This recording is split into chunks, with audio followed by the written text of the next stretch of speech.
Greetings, my fellow freedom-loving sovereign thinkers. Thank you for tuning to the LL3 podcast. My name is Craig, transmitting from the beautiful swampy Mango, South Florida. And today's date is Saturday, May 30th, 2020. I know there's some events going around on the more protests of George Floyd. And there's even bellicose incidences, which I have to condemn with a passion. Especially when you hurt innocent people, destroy their properties and all that. I'll be talking about that in a moment. However, there's even other opportunities to be coming out there. There's reports that Jesse Jackson and Al Sharpton are going to try to rally the troops with their tyrannical rhetoric, usurp presentations. I call them opportunists, race-baiting opportunists. All you got to do is study the history of these individuals. Look what happened at Ferguson. He went out there, Jesse Jackson went out there. He got called out, too, by the gentleman from that lived in that area. Even Al Sharpton getting called out, his Actions Network in Chicago. All you got to be aware of these provocateurs, infiltrators, and plants. I've been saying that the past couple of days now, and even beyond. If you hear my archives, go to my archives, excuse me. And of course, a lot of folks got to realize too, they're being deprived. They feel like they're being deprived because their natural rights are being violated. And many of them just belly up and went, okay, master. Yes, boss. House and field pets. I say that ethically. When it comes to liberty, it's anyone to govern themselves under these natural laws. It doesn't matter your ethnic background, color, skin color, etc. But you got many of these individuals within government, including our fellow police departments, whether it's federal, state, or local. Assume they're an entitlement and they're above everybody else. That's called an example of usurpation. And one of the areas I like to read before I talk about before I address the article, Feathers Papers 25, that was written by Alexander Hamilton. He wrote this: "For it is truth, which the experience of all ages has attested, that the people are commonly most in danger when the means of injuring their rights are in the possession of those toward whom they entertain the least suspicion." And George Washington said something similar to that. Government is not reason. It is not eloquence. It is force. Like fire, it is the dangerous servant and a fearful master. Whether it's federal, state, local, or international, it has plenty of merit with this quote.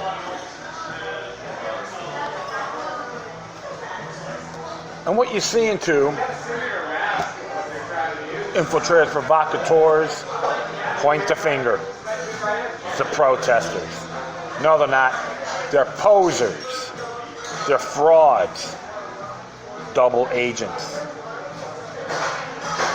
An disturbing thing, a lot of good people out there that had owned businesses have been decimated from these events, which you have to condemn. There's no excuses. And even the people who are protesting for the cause got slapped in the face by these ingrates.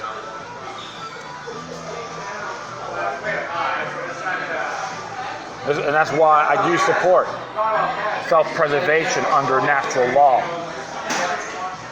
Because even the police, once again, aren't obligated to protect an individual, including their property. So I'm going to do this one article. It'll be brief. maybe a little brief. We'll see what happens. It's written by Mises.org. Ryan McKagan wrote this yesterday. Minneapolis riots are a reminder that police don't protect you or your property. Looting and arson followed what began as peaceful protest, response to the apparent killing of George Floyd by Derek Chauvin, now a former member of the Minneapolis Police Department. But whatever was the spark that set off the current round of rioting in the Twin Cities area, it is clear that most property owners and residents will have to fend for themselves where riots have taken place. In other words, any unfortunate shopkeeper or resident who finds himself in the path of the rioters ought to just assume that police won't be around to provide any protection from the mob. Look at the history. Ferguson, Baltimore, even Los Angeles, 1992, and the 5 riots that broke out in the Miami-Dade County area, mainly the city of Miami. Arthur McDuffie. We can go further. For example, Minneapolis Star-Tribune reports the police station on East Lake Street has experienced epicenter of protest this week.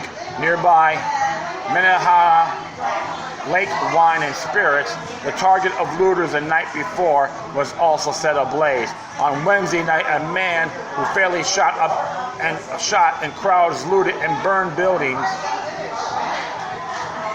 on East Lake Street late into the night. Earlier in the day, St. Paul looters broke windows, stormed through battered down doors, snatched clothes, cell phones, shoes, and other merchandise from shops along University Avenue near the intersection of Pasco Street. Officers formed a barricade in front of Target, but police were absent a block away at TJ Maxx, where looters smashed the door and fled with heaps of clothing piled on shopping carts. Many business owners who now face destruction at the hand of rioters can scarcely afford it. Many of the shops destroyed along this stretch of E-Lake streets are immigrant-owned businesses, many of which were already struggling during the coronavirus pandemic. Now it's worse, said Roberto Hernandez, who stood guard outside his nutrition store for 5 hours to fend off looters. Another man who was working in an open sports bar in the area later this year saw his bar destroyed. Needless to say, with only a few exceptions, the police weren't around to protect and serve. And that was, I believe that was an African-American man, too, that suffered from this. So it doesn't matter about race. These imbeciles, the looters and the rioters, not the genuine protesters, deprive everyone's right for a living or run a business. So I'll continue on here. Admittedly, in cases like this week's riots, the police are heavily outnumbered and unable to provide any sort of general protection from rioters. Even if individual officers were engaging in heroic behavior to turn rioters away from potential victims, there would be a little they could do to confront all offenders. But heroics or not, the outcome for victims is the same. They must rely on self-defense, formal private security, or private armed volunteers, likely to be labeled as vigilantes. Yeah, you hear that, right? Yeah, people that stand for vigilance, they call them vigilantes. A failure to protect tax-paying citizens from violence and crime in a widely variety of situations is standard operating procedure for police departments, which under no obligation to protect anyone and where officer safety is a number one priority. The lesson to be learned here is that the alleged social contract between citizens and the state is a one-way street. You pay taxes for police services, and the police may or may not give you anything in return. So technically, they're considered scarecrows. I say it symbolically. Police are not obligated to provide protection. It is now a well-established legal principle in the United States that police officers and police departments are not legally responsible for refusing to intervene in cases where private citizens are in imminent danger or even in the process of being victimized. The U.S. Supreme Court made it clear that law enforcement agencies are not required to provide protection to all citizens who are forced to pay for police services year in and year out. In cases of civil unrest, of course, be prepared to receive approximately nothing from police in terms of protecting property of life and limb. During the 2014 riots, that the police killing of Michael Brown, for example, shopkeepers were forced to hire private security, and many had to rely on armed volunteers for protection from looters. There is no police. One Ferguson shopkeeper told Fox News, at the time, we trusted the police to keep it peaceful. They didn't do their job. Most famously, shopkeepers during the Los Angeles riots defended their shops with private firearms. Where are the police? Where are the police? Shopkeeper Chang Lee whispered over and over from his rooftop perch. Lee would not see law enforcement for 3 days. Only fellow Korean Americans who would be photographed by news agencies looking like armed militia. Officer safety comes first. During the Columbine school shootings in Colorado in 1999, which was a firearm-free zone, by the way, the Sheriff's Department first responders formed a perimeter outside the building and refused to enter because the situation was deemed too risky for law enforcement. Meanwhile, children were being slaughtered inside. Nearly 20 years later, law enforcement officers at Stoneman Douglas High School in Parkland, Florida, cowered behind vehicles while students were murdered inside the school. But even in cases where police are willing to enter the premise and attempt to subdue violent criminals, the victim may find law enforcement officers to be of little help. According to 2008 data of the Bureau of Justice Statistics, police response in time to violent crime-related calls exceeding 11 minutes, 1/3 of the time. There are no better 12 years earlier in 1996 when a similar survey was conducted. Now, 12 years later after 2008, there is no reason to assume anything has improved. 11 minutes is a long time to wait when dealing with a violent criminal. Moreover, when police do arrive, don't expect a competent response. The cases of Atania Jefferson and Bonham Jean provides some helpful reminders. According to multiple accounts of the Jefferson case, a neighbor of Jefferson called the police to check up on Jefferson, whom the neighbor feared Jefferson might be in danger. Jefferson was soon shot dead in her own living room by law enforcement. The shooter, now former cop Aaron Dean, entered Jefferson's private property, announced in the middle of the night. He peered into Jefferson's window. Within seconds, the officer had shot Jefferson dead. Jefferson had been playing video games with her nephew. A year earlier, former police officer Amber Geyer was sentenced to 10 years in prison for unlawfully shooting Bonham Jean in his own apartment. At the time, Geyer was a police officer returning home from work. She illegally entered the wrong apartment and promptly shot Jean, this unit's lawful resident, dead. And of course, there's a case of Justin Damon, who called the Minneapolis Police Department to report a possible sexual assault near her home. When the police arrived, they shot Damon dead for unknown reason other than hysterical fear on the part of the police. Those who proactively attempt to defend themselves fare a little better. In 2018, Colorado resident Richard Black used a firearm to defend his grandson against an intruder.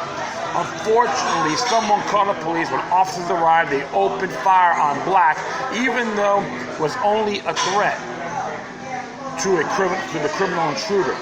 The lesson to be learned from all of this, it is foolhardily, to say at least, to rely on law enforcement officers to intervene to provide safety when troubles arise. After all, experience has shown police are thoroughly unmotivated when it comes to preventing or even investigating true violent crimes. Confronting violent criminals is dangerous and costly. Thus, police departments are geared much more around encouraging harassment of petty offenders, such as George Floyd, and going after small-time drug offenders while confiscating property under asset forfeiture laws. This provides revenue to paid agency budgets while patronizing the targets of easy marks rather than violent offenders. In the United States, more than half of the serious crimes are never solved. And yet, through it all, we hear again and again the myth that law enforcement agencies will provide protection, retrieve stolen property, and keep the peace. Many people in Minneapolis are now experiencing the reality. And it's interesting, someone made a comment about the shooter, the store owner that shot that Lou was cowardly. The question for him is that, where is your merit, sir or ma'am? You better back it up with facts rather than make baseless rhetoric. Sovereign immunity tort liability in many states have that saying that, paraphrasing, public employees are not liable for certain actions. Police are considered public employees. Even in the state of Minnesota as well. Just look up Minnesota's sovereign immunity tort liability, or just look up sovereign immunity tort liability. You'll be surprised what you can find. And here's a fact. You have the right to defend yourselves from my brothers and sisters in Minnesota and beyond. According to Minnesota's Constitution, Article 1, Section 16, you have enumerated rights cannot be deprived or despaired because they are inherited. So you have inherited rights to own firearms, to defend yourselves, your family, your property, and innocent bystanders. I'm not saying go play gung-ho or anything like that. You got to know when you have certain tools like that, learn how to use it, when to implement it, if necessary. Just another example. The police are not obligated to protect you or your property. So enough of the talking heads trying to tell you how to think. Contemplate on your own free will. There's plenty of information out there. Mises.org, 10th Amendment Center. You can go on and on and on. There's a great amount of educational sites out there. This is why I want to share this with you, because I do care and give a damn to all the beautiful people out there and beyond. Call them for tyranny, call them all out.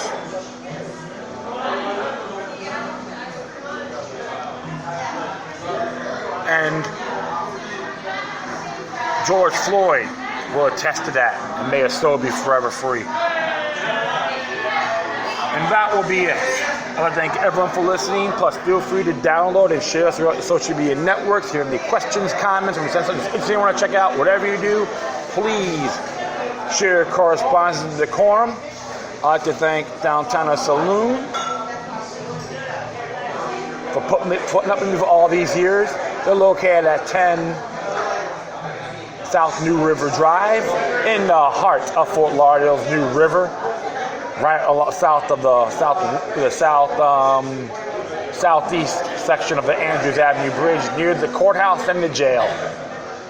If you want to donate, you can hit me at paypal.me/LokiLuck3, and that's all together.